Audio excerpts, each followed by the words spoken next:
Chiar dacă probabil majoritatea românilor vă cunosc deja, acest interviu o să fie difuzat și în alte țări și vă rugăm să faceți o prezentare despre dumneavoastră, cine sunteți, de cât timp zburați porumbei și ce v-a adus aici. Bună ziua, salutare la toți prietenii noștri, columbofili și nu numai.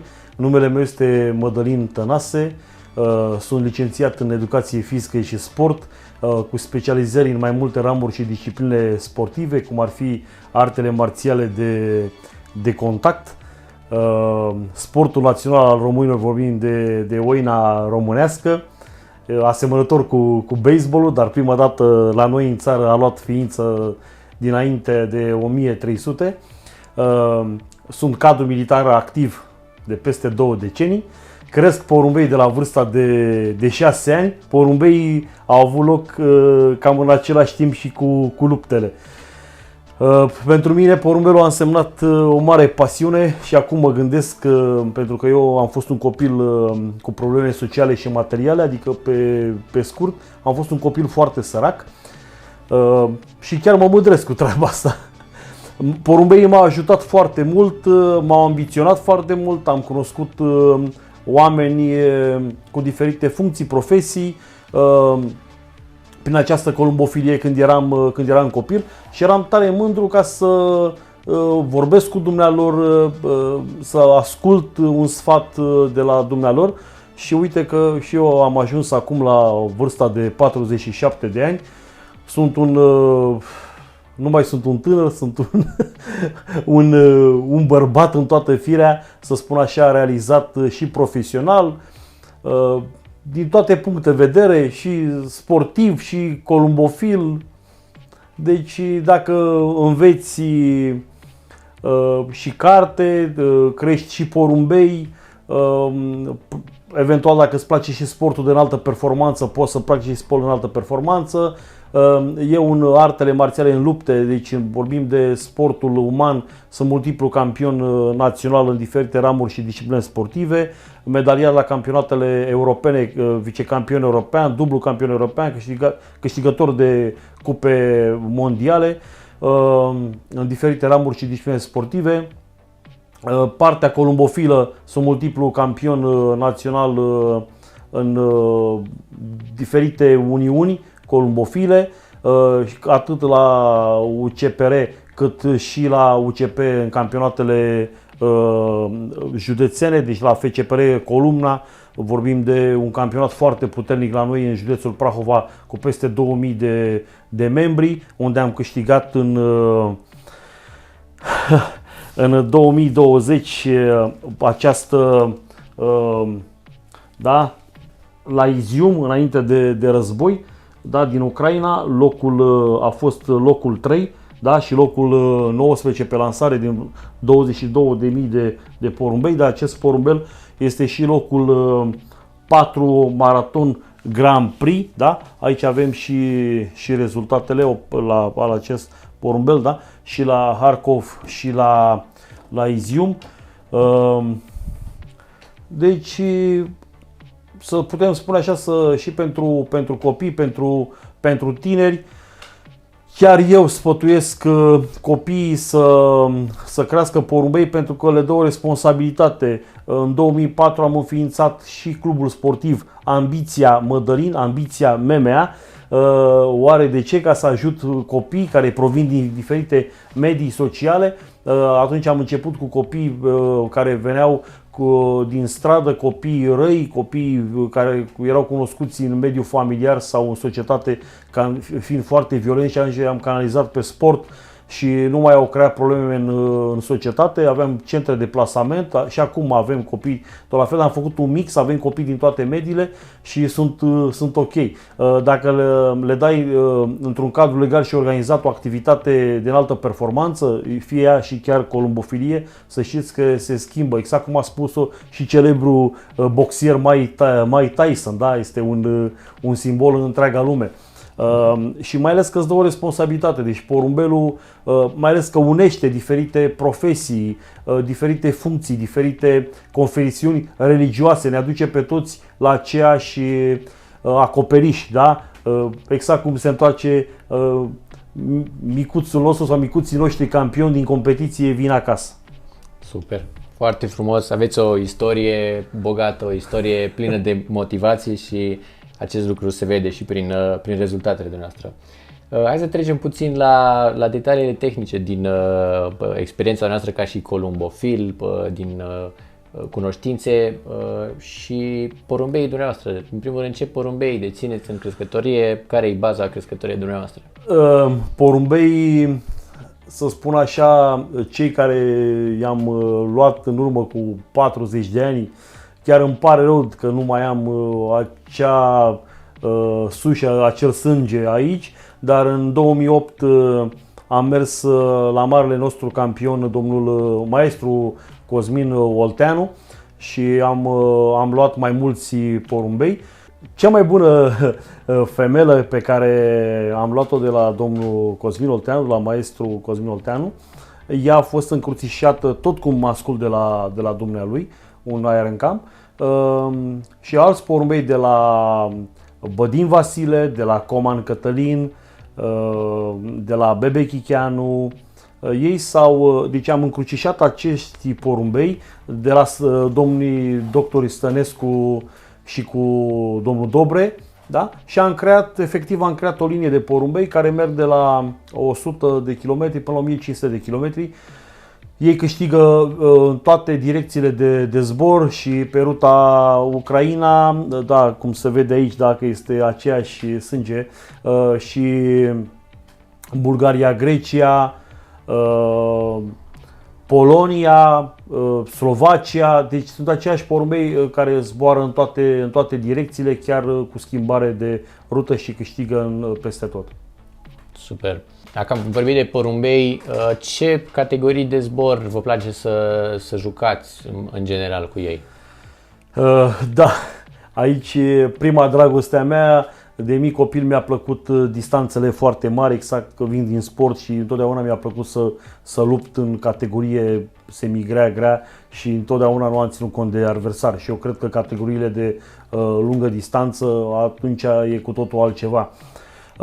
Anul acesta am mers la domnul Sorin Florea din București, din România, și am putut să aducem în crescătoria noastră, la Ambiția MMA, un număr de 15 porumbei. Am luat mai mulți porumbei consangvini pe Mr. Ghij, deci cu Romana, cu New Laureat. Sunt aici porumbei la noi, acum vedem ce se va întâmpla cu ei. Ce sistem de zbor aplicați și dacă ați putea să ne descrieți în câteva cuvinte? Sistemul de zbor, datorită că eu nu am timp, suntem angrenați în foarte multe activități sportive umane, exact cum a relatat, eu sunt și președintele fondator și antrenorul la mai multe secții și discipline sportive din clubul sportiv Ambiția. Avem 10 sporturi din club. Nu am cum decât natural și de asta o să trec pe viitor, adică în viitor apropiat, numai la extrem maraton. Ajutorul cel mai mare este domnul Moldoveanu, care mă ajută foarte mult în crescătorie, că altfel era o mare problemă. Văduvie nu am cum să concurăm categoria, să spun așa, această metodă, ca să mergem pe sprint sau demifond, atunci mergem în categoriile de as național, fond, maraton și maraton extrem. Super! Cum pregătiți porumbeii pentru concursuri și dacă ați putea să ne descrieți o săptămână din sezon și cum îi pregătiți? Deci, eu nu pregătesc porumbeii într-un sistem, să spun așa, veterinar. Eu pregătesc porumbeii în sistem uman, exact cum pregătesc sportivii pentru competiție. De exemplu, porumbeii mei afară zboară cam 2 ore 30, chiar și mai bine. În timpul la ora 15, de exemplu, afară, dacă avem 33 de grade, 4, și când a fost căldurile foarte mari, 40 de grade, eu zburau 2 ore sus afară la ora 15, le dădeam drumul și zburau 2 ore. După care îi prindeam, da? Și mergeam cu ei la o distanță de 70 de km, le dădeam drumul și ei se întorceau acasă. Eu consider că porumbelul, dacă este antrenat în niște condiții puțin mai dure, mă refer la căldură, deci aici mă refer numai strict la căldură, da? Să avem cât mai căldură cât mai în abundență și să fie în primul rând sănătos, să folosești produse nutritive de înaltă calitate, că nu poți să mai faci performanță cu mâncare din târg, da? Și să dai, păi nu poți, nici performanța sportivă, nu poți să mănânci ciorbă, da? Și să urci în ring. Deci dacă nu ai produse nutritive, tu ca sportiv, porumbelul tot la fel, pentru că și el este sportiv, noi folosim absolut toată gama de la CES Pharma, sunt partenerii noștri, un brand foarte puternic. Noi aplicăm cam în fiecare zi Protein Tab și Fly Power pe cioc. Deci ce se întâmplă? Mergi la un gym, mergi la o sală. Dacă nu suplimentezi organismul cu proteină, automat ce se întâmplă? Nu o să ai niciun rezultat. Așa, în momentul dacă vrei să vină porumbelul acasă de la competiție, poți să folosești cu încredere Protein Tab cu Fly Power. Aici avem iar un produs foarte tare, da? Avem Top Form, deci este un super, are și protecție pentru ficat, dar și deci vorbim de vitamino, da? Dar și aminoacizii, aminoacizii, să știți, dacă nu ai aminoacizi, deci eu folosesc oricând și asta este vorba și de noi oamenii. Conduci, ești șofer, știu eu, pe camion sau ai o muncă mai grea sau și la birou, deci trebuie, dacă ai luat, știu eu, aminoacizi, îți revii, să fortifică organismul, chiar este indicat și de foarte mulți medici.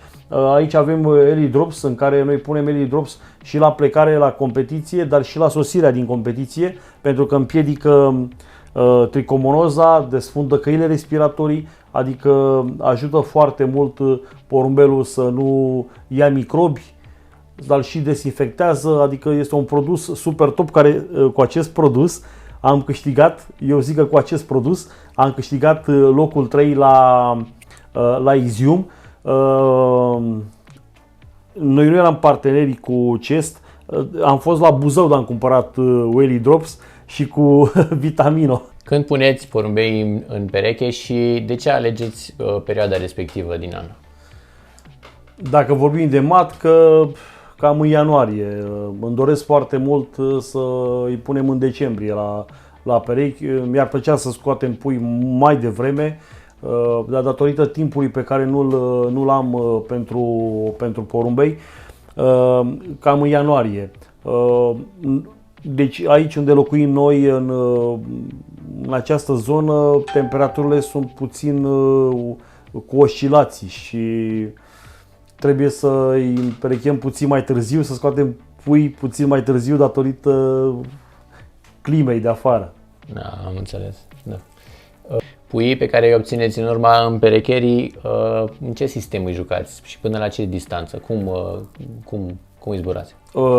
Pui, deci nu, natural, deci ei stau și femele și masculi, îi concurăm până la o parte din ei până la 380, depinde ce distanță de joc are asociația, și o parte merg la derby de 500, depinde, 530, 540, chiar 550 de km, deci super. În jur de 550 de km. O parte rămân undeva la 400, o parte merg către 500 și. Deci nu-i cruțați nici pe ei de exercițiu? Nu, dacă sunt sănătoși, avem produse destinate pentru înalta performanță, hrană cum trebuie, condițiile de cazare foarte bune, da. Dar în primul rând sănătatea și produsele, să știți că aduc înalta performanță. În privința selecției porumbeilor, cum faceți această selecție și care credeți că e cea mai bună metodă pentru Bun, haideți să vă spun o treabă. De ce am sesizat eu și nu eu? În general, noi oamenii din înalta performanță sportivă umană și nu numai sportivă, și ca indivizi. Eu nu am cum să... Deci, de exemplu, un individ, mă refer un sportiv, are niște calități motrice foarte bune pentru sportul respectiv, dar nu are ambiție. Și pe această cale vreau să vă relatez un lucru foarte interesant. Noi avem o sportivă care a cucerit mai multe titluri de campioană europeană, este maestru emerit al sportului și să știți că ea nu are niște calități motrice pentru disciplina respectivă, dar ambiția, să știți că a învins și a învins de foarte multe ori. Exact cum noi punem etichetă până când să cunoaștem un om. Noi punem etichetă până când să cunoaștem un produs. Dacă e produsul nu știu din ce țară, e ok. Dacă e făcut la noi, nu e bun. Adică tot ce e colorat și e frumos înseamnă că e bun. Dacă un individ vine cu o haină frumoasă pe el și bine îngrijit, înseamnă că este foarte deștept. Nu. Eu niciodată nu pun mare preț pe cum arată porumbelul. Pe mine mă interesează ce are în cap porumbelul și voința lui. Deci pe mine mă interesează spiritul de luptă, da, și ambiția. Să știți că și acum în crescătorie avem pui care au venit sparți de uliu, avem porumbei bătrâni care au venit, de exemplu linia asta care am creat-o noi aici, au venit, se vedeau organele, da? Răi, deci cum să nu se lasă învinși. Foarte răi, foarte răi. Avem porumbei care au venit după 7-8 ani de zile pierduți la maratoane și nu poate să-i învețe nimeni. Sau am dat de pui de aici, la București, mic, deci nu aici afară, și a venit s-a întors puiul înapoi acasă. Adică, vedeți, este linia care am creat-o, dar încă o dată mă repet, ambiția, da? Deci ambiția, să știți că învinge și învinge întotdeauna. Foarte tare. Și cred că aceste principii v-au ajutat să obțineți performanțe în sportul acesta și în multe alte sporturi. Și în viață. Eu șanse mari, eu ca și individ, nu am avut.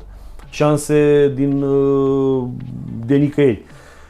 Da, pot să spun că eu eram un copil care eram agresat, râdeau toți de mine, da? Și asta am pus treaba și cu porumbelul. De ce să nu dau șanse la un porumbel care poate să iasă campion? Pe de exemplu, acest porumbel care îl avem și în crescătorie este un porumbel celebru, este singurul porumbel care a rămas în județul Prahova, care încă deci este porumbel scos la noi, da? Și este 100% porumbelul de aici, de la Ambiția MMA. El a fost scos toamna târziu, adică toamna în noiembrie.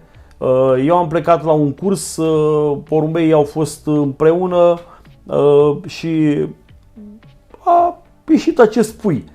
Eu știam ce sânge are acest pui. El n-a apucat să zboare în 2018, a zburat în 2019 și uitați, în 2019 a zburat toate etapele și le-a clasat pe toate și în 2020 a ieșit campion. Deci vedeți că încă o dată spun că nu contează cum arăți, nu este un porumbel care, da, să arate niște calități motrice, să fie, nu, arată într-un fel așa, dar asta spun, și toată linia lui, exact cum suntem și noi oamenii. Nu trebuie să punem etichetă când vedem un copil sau un om. Nu, hai să vedem ce poate să facă și ce știe să facă acel copil, acel om, acel porumbel, da? Și de aici drumul este către înalta performanță. Foarte frumos spus. Ce spuneți, mergem în crescătorie să vedem câțiva dintre porumbeii dumneavoastră preferați? Cum să nu, chiar vă invit cu mult drag să vizităm crescătoriile. Avem 3 crescătorii, avem și campionul aici, avem mai mulți porumbei de top. Super, hai să mergem. Ce porumbel țineți în mână? Aici îl avem pe 0720006, este jumătate de la domnul doctor Stănescu, domnul doctor Stănescu și Dobre, este multiplu campion național. Național mă refer la entitatea columbofilă UCPR, da? Dar el și la columna, da? Este la as național locul 18, da? El are mai multe locuri de 1 la categoria demifond, da?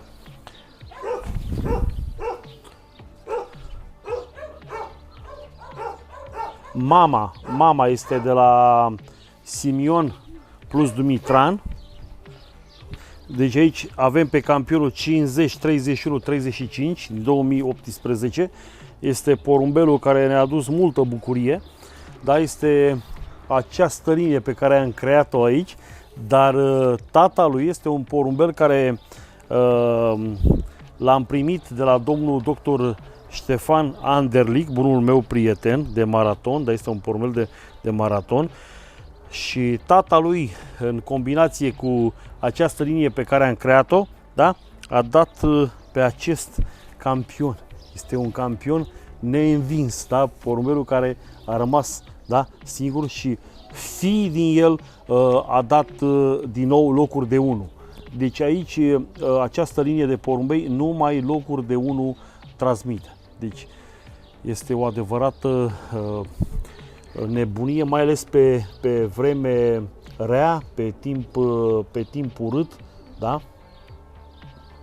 Afară ei vin, atunci vin locul 1.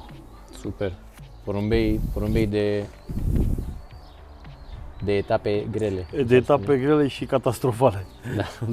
Aici avem ceva, să spunem așa, cam unic. Este un super porumbel de la Sparta 300, adus direct de la domnul Sorin Florea, da? Acest porumbel unic, vorbim de Porsche, da? Linia lui Porsche, este un super mascul, da? O aliură de spartan. Și noi am adus mai mulți porumbei de la domnul Sorin Florea. Acum o să mergem să îi vizionăm împreună. Aici suntem în crescătoria de general, de fond, de maraton, da? Sunt anul acesta ținuți la comun, cu pui, cu tot. De la anul o să schimbăm puțin joaca, să spunem așa. Avem porumbei care mergem cu ei la fond, da? El este un porumbel care a avut și locul 2 din 22.000 de porumbei la o etapă din Bulgaria. Da? Se vede așa că e mai spartan, mai vultur. Da? Deci, după cum se poate observa, această linie pe care am creat-o, da? Seamănă, da? Ei sunt cam toți la fel. Sunt porumbei care merg de la 100 până la Tartu. Avem o superbă femelă, vorbim de o nepoată de-a lui celebrul Mr. Ghij, 100% Sorin Florea, Sparta 300. Vă mulțumim pentru timpul acordat și în încheiere lăsați-ne cu un sfat despre tinerii care vor să înceapă columbofilia. În primul rând doresc să adresez un sfat către părinți, către generația mea, generația noastră de părinți, pentru că noi, uite, am devenit, suntem părinți, suntem adulți, suntem, să spun așa, la a doua vârstă, a doua tinerețe. Dragi părinți, lăsați copiii să crească porumbei. De ce? În primul rând că le dă o responsabilitate, intră în contact cu mai mulți subiecti de mai multe, să spun așa, vârste, plus diferite profesii. Columbofilia îi ajută foarte mult, îi ambiționează atât pe plan, să spun așa, sentimental, dar și în plan educativ. Te educă foarte mult, te ajută foarte mult, te ambiționează și la școală. De ce oare? Dacă vrei să crești porumbei și să ai mai mulți porumbei, automat că trebuie să înveți și carte, da? Și de aici totul se mixează și ai un drum și un culoar foarte bun, decât să stai, uite, să consumi acum tot felul de nenorociri, stupefiante. Vedeți, tinerii poate să ajungă în tot felul de locuri răuflamate, să creeze acte de violență, vătămări corporale, se ia la bătaie, așa porumbelul, această disciplină te ține în curte, mergi cu ei la competiție, te ajută să-ți faci o cultură generală din toate punctele de vedere și te ține acasă.